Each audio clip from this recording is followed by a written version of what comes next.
त्रिकोणमिति का क्वेश्चन है जो 5 नंबर का पूछेगा एग्जाम के लिए VVI है। आइए इसको देखते हैं क्वेश्चन क्या है। कहता है त्रिकोणमिति का क्वेश्चन जो है 9.1 का दूसरा क्वेश्चन बता रहा है कि आंधी आने से एक पेड़ टूट जाता है। फिर देखें, आंधी आने से एक पेड़ टूट जाता है और टूटा हुआ भाग इस तरह मुड़ जाता है कि पेड़ का शिखर जमीन को छूने लगता है और इसके साथ 30 डिग्री का कोण बनाता है। आगे चलते हैं। पेड़ के पाद बिंदु, जहां वह पेड़ झुकता वहां पेड़ के पाद बिंदु की दूरी जहां पेड़ का शिखर जमीन को छूता है 8 मीटर है। तो हमें पेड़ की ऊंचाई ज्ञात करना है। चलिए इसको सोल्व करते हैं। देखिए सोल्व कर देते हैं। पहले जो कहता है फिगर इसके लिए ड्रा करते हैं। यहां पर मान लेते हैं पहले एक AB पेड़ था। AB लेते हैं पेड़, यहां टोटल कर लेते हैं। पेड़ आपका हो जाएगा AB पेड़ हो गया, पेड़ हो गया AB, ठीक है। अब आंधी आ रहा है, आंधी आने से पेड़ टूट जाता है तो पेड़ का टूटा हुआ हिस्सा मान लेते हैं इतना है। यहाँ पर A, B, C और D इनका अंकित कर देते हैं। आगे बढ़ते हैं। देखिएगा भाई, एक पेड़ है AB पहले पेड़ था जो आंधी आने से पेड़ का टूटा हुआ भाग, अर्थात ये टूटा हुआ भाग AD आपका जो है आंधी के कारण टूट कर जो है यहाँ कोण बना लेता है। उन्नयन कोण 30 डिग्री बता रहा है। उन्नयन कोण 30 डिग्री बनाता है, अर्थात टूटा हुआ भाग है AD बराबर हम DC कह सकते हैं। AD जो है टूटा हुआ भाग, DC है जो झुका हुआ जमीन को छूने लगता है। और जहाँ छूता है वहां से आपके लिए है क्वेश्चन बता रहा है कि 8 मीटर का है पाद बिंदु पर। तो हम 8 मीटर की दूरी यहाँ से यहाँ 8 मीटर ले लेते हैं। ये समकोण हो गया आपका। तो क्वेश्चन के अनुसार AB जो है पेड़ है और टूटा हुआ भाग हिस्सा आपका DC है। आंधी आने से ये भाग टूट गया, अर्थात AD बराबर आपका DC हो जाएगा। तो हमें ज्ञात क्या करना है? पेड़ की ऊंचाई निकालना है, अर्थात तो हमें निकालना क्या है? AB का मान ज्ञात कर देना है। AB का मान ज्ञात कर देना है। चलिए एक समकोण बन रहा है, इसमें देखते हैं। समकोण त्रिभुज यहाँ पर DBC, यहाँ पर समकोण त्रिभुज बना, समकोण को बीच में रखते हैं तो DBC। चूंकि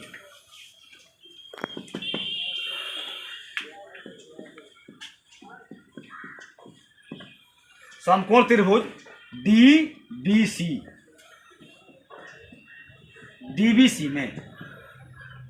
DBC में चल लेते हैं तो हम इसका मान पता है, आधार पता है, अर्थात BC निकल दे दिया है BC का मान।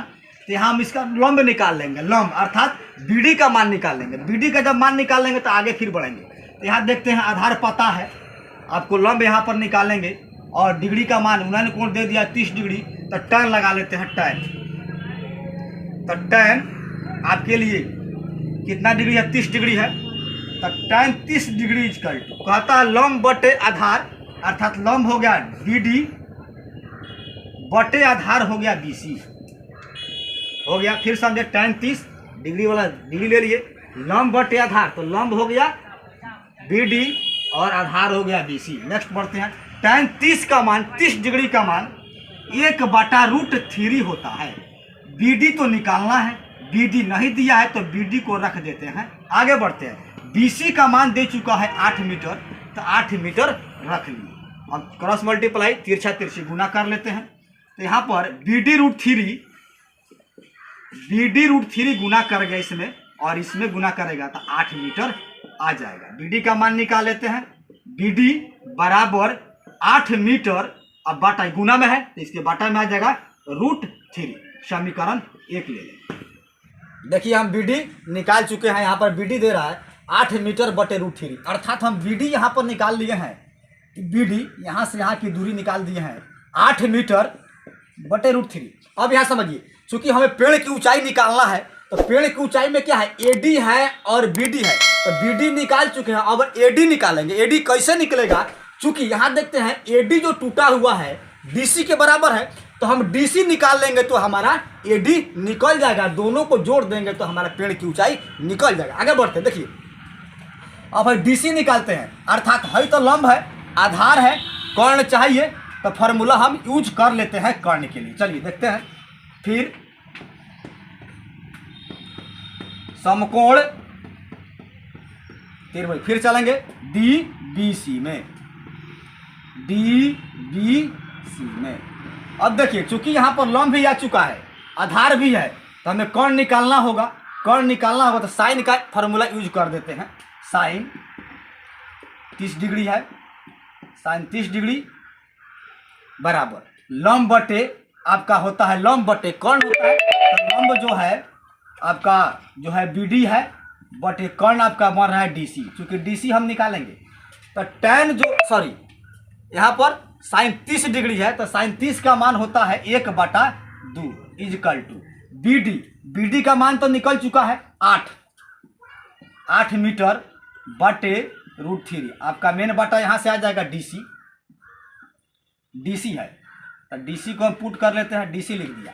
अब देख क्रॉस मल्टीप्लाई कर लेते हैं, यहाँ तिरछा तिरछी, तो यहाँ डीसी इजकल टू 2 जाके इसमें गुना करेगा तो लिख देते हैं इतना बटे √3 गुना 2। आगे बढ़ते हैं। डीसी बराबर 8 गुना 16 हो जाएगा, 16 मीटर बटे √3। यहाँ से कह सकते हैं समीकरण 2 का। बीडी हम निकाल चुके हैं 8 मीटर बटे √3 और डीसी भी निकल गया आपका 16 मीटर बटे √3, अर्थात इसका और इसका मान निकल चुका। तो हमें पेड़ की ऊंचाई निकालनी थी, लंबा ऊंचाई कितना है। तो यहाँ पर देखते हैं कि ए बी है तो टूटा हुआ भाग हमारा ही है, तो हम इसके बराबर इतना अर्थात डीसी बराबर यह लिख सकते हैं। आगे बढ़ते हैं प्रश्न से। अब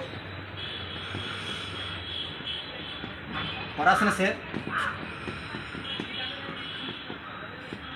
पेड़ की ऊंचाई ए बी बराबर ए बी में 2 चीज है, एक एडी है, एडी को अरेंज किया, आप प्लस एक जो है बीडी है तो बीडी को लिख लेंगे। फिर समझे ए बी में 2 खंड, यहाँ पर एडी है और बीडी है, इसको जोड़कर आगे बढ़ते हैं। एडी जो है, एडी जो टूटा हुआ भाग है डीसी, तो इसको हम लिख सकते हैं 16 मीटर बटे √3 अब प्लस के प्लस बीडी तो निकला हुआ है 8 मीटर बटे √3। अब आगे बढ़ते हैं बराबर पर √3 का लघुत्तम निकालते हैं तो √3 होता है, तो √3 का लघुत्तम √3 आ गया, तो सेम टू सेम ऊपर 16 मीटर प्लस 8 मीटर। अब 16 8 जोड़ देते हैं 24 मीटर बटा √3। अब यहाँ पर हर में √3 आ गया, तो इसका हर का परमेकरण कर लेते हैं। तो हर का परमेकरण करने का तरीका 24 बटे √3 गुना ऊपर एक √3 और नीचे √3 लिखेंगे, मीटर डालेंगे। यहाँ पर चलते हैं, यहाँ पर देखते हैं कि 24 √3 गुना कर गया बटा 3 तिरिका 9, 9 के वर्गमूल 3 हो जाता है, मीटर लिखते हैं। अभी कट जाएगा, कटने के बाद यहाँ 8, कटने के बाद यहाँ पर 8 तिरिका 24, 8 आ गया, 8 √3 अर्थात 8 √3 मीटर। इसलिए कह सकते हैं पेड़ की ऊंचाई ए बी बराबर 8 √3 मीटर हमारा, और आपका आंसर